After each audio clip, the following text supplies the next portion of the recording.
बिस्मिल्लाहिर्रहमानिर्रहीम। अस्सलाम वालेकुम डियर स्टूडेंट। ये देखें 6 क्वेश्चन हमने सॉल्व करना है 6.3 एक्सरसाइज का 10th की मैथ साइंस ग्रुप के लिए। The length of 32 items are given below. 32 item है टोटल, मतलब ये कि इन सब को प्लस करोगे ना तो 32 आंसर आएगा, यानी कि टोटल फ्रीक्वेंसी 32 है।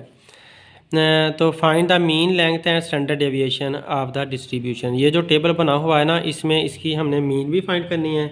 मीन लेंथ का मतलब है एवरेज फाइंड करना, और स्टैंडर्ड डेविएशन भी फाइंड करना है। तो क्योंकि यहाँ पर देखो 20 से लेकर 22 तक, फिर 23 से 25 तक ये क्लास इंटरवल दिया हुआ है, क्लास इंटरवल दिया हुआ है। तो हमने इस को सामने रख के और फ्रीक्वेंसी को सामने रख के ये जज करना है कि ये हमारा एक ग्रुप डाटा है। तो इस क्लास इंटरवल से या क्लासेस जो बनी हुई हैं, ग्रुप बनी हुई हैं या क्लास लिमिट बनी हुई हूँ, तो उससे हमें ये अंदाज़ा लगता है कि ये ग्रुप डाटा है। तो लिहाजा इस पर ग्रुप मीन के लिए भी ग्रुप डाटा का फार्मूला लगाना पड़ेगा, स्टैंडर्ड डेविएशन के लिए भी ग्रुप डाटा का फार्मूला लगाना पड़ेगा। तो इसको मैंने सॉल्व किया है, देखते हैं। देखें सवाल नंबर 6 में मीन ग्रुप डाटा के लिए जो मीन का फार्मूला है वह summation f x over summation F है। और स्टैंडर्ड डेविएशन का ये अनग्रुप डाटा का आप लोगों ने फार्मूले से अनग्रुप डाटा हल किया है, ये अनग्रुप डाटा के लिए है। लेकिन ग्रुप डाटा के लिए ये है जिसमें समेशन एफ आता है, समेशन एफ आता है, बाकी ये वाली वैल्यूज़ सेम आती हैं, और नीचे भी समेशन एफ आता है, ऊपर भी समेशन एफ आता है। तो ये डाटा ग्रुप डाटा के लिए ये स्टैंडर्ड डेविएशन का फार्मूला है, या एस का समझो कि ये वाला फार्मूला है। अब हम इस फार्मूले के मुताबिक अपना टेबल बनाएंगे। तो जो हमारा बुक में टेबल दिया हुआ था उस टेबल को मैंने अपने फार्मूले के मुताबिक टेबल को चेंज किया है। तो उसने ये क्लासेस दी हुई थी 20 से 22 तक, फिर 23 तक, यानी कि ये क्लास इंटरवल दिए हुए थे। कोई जहाँ पर ख़त्म हो रहा तो अगले से शुरू हो रहा है, तो क्लास इंटरवल होते हैं। उसके बाद ये फ्रिक्वेंसी सारी उसने दी हुई है। तो इतना हिस्सा तो हमें बुक से मिल गया है, ये इतना हिस्सा दो कॉलम बुक से मिले हैं। तो अब हमने एक्स फाइंड करने हैं। तो एक्स का आपको पता है कि इन दोनों को प्लस करना होता है और 2 पे डिवाइड करना होता है। इसको 20 को 22 को प्लस किया और 2 पे डिवाइड किया तो हमें एक्स वैल्यूज़ मिल गई, ये 21। इस तरह 23 को प्लस 25 किया और 2 पे डिवाइड किया तो हमारे पास 24 आंसर आया, ये कि एक्स वैल्यूज़ हैं। तो ये सारी एक्स वैल्यूज़ हमारे पास आ चुकी हैं, जो उन्होंने नहीं दी हुई थी, तो हमने एक्स वैल्यूज़ सारी फाइंड कर ली हैं। अब एक्स क्योंकि हमारे जो मीन में है उसमें एफ एक्स आता है, तो एफ एक्स के लिए हमें एफ एक्स मालूम करना पड़ा, यानी कि एफ और एक्स वैल्यू को मल्टीप्लाई करके एफ एक्स हमने सारे बना लिए। तो ये एफ एक्स मालूम कर लिए। नीचे समेशन एफ आता है, समेशन एफ का मतलब है इन सब एफ को प्लस करना है, तो सब एफ को प्लस करके समेशन एफ बना लिया। तो इसके अंदर जब डाटा पुट किया, वैल्यूज़ पुट की, तो हमारे पास मीन का आंसर आ चुका है। ये मीन का आंसर आ गया, एक आंसर हमारे पास आ गया है। अब दूसरा आंसर फाइंड करना है। दूसरा आंसर फाइंड करने के लिए हमें x माइनस एक्स बार चाहिए। तो x ये है और x बार ये वाला है। तो ये x बार हमने इधर पुट किया, मतलब ये कि जो x वैल्यू थी ना ये वाली, उसको उसमें से हमने 27.1 माइनस किया। ठीक है, तो ये देख लें, यहाँ पर मैंने हल नहीं किया हुआ, लेकिन मैं आप लोगों को फिर से थोड़ा सा दिखा देता हूँ कि 21 जो कि x वैल्यू है, माइनस उसमें से x बार करना है, माइनस उसमें से x बार करना है। तो x बार हमारे पास क्या आया है 7.1।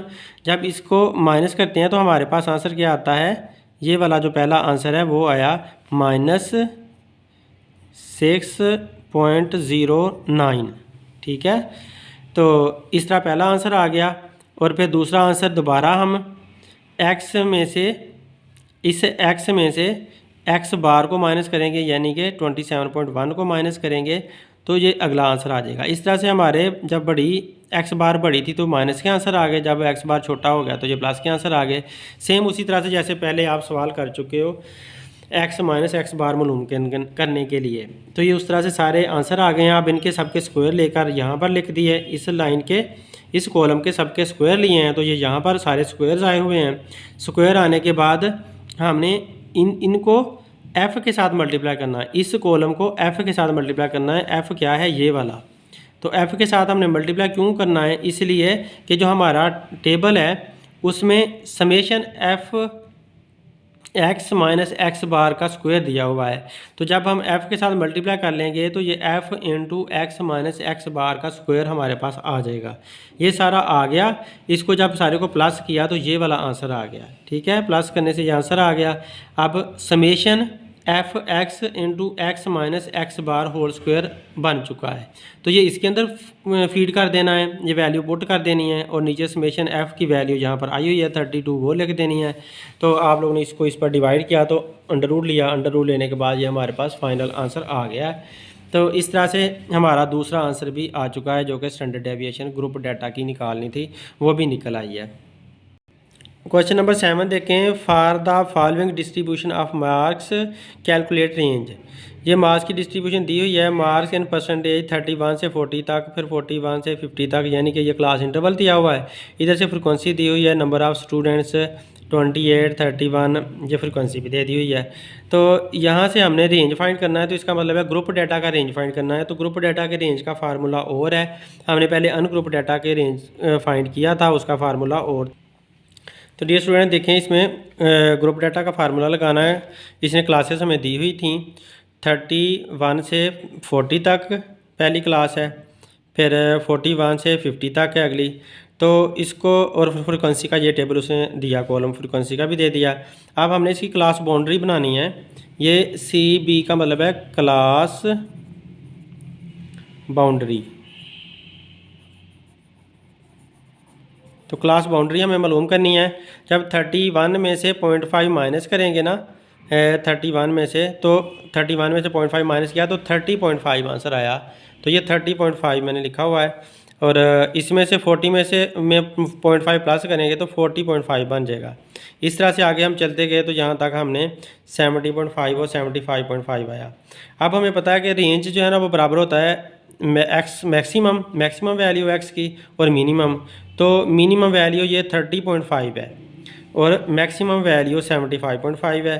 तो 75.5 में से 30.5 माइनस करेंगे तो ये 45 हमारा आंसर आता है।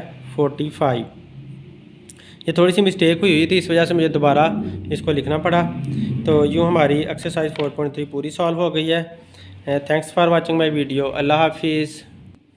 ये मैंने वाज़ेह तौर पे करेक्शन कर दिया, 31.40 और ये 30.5 जब माइनस किया तो ये 40.5 जब प्लस किया।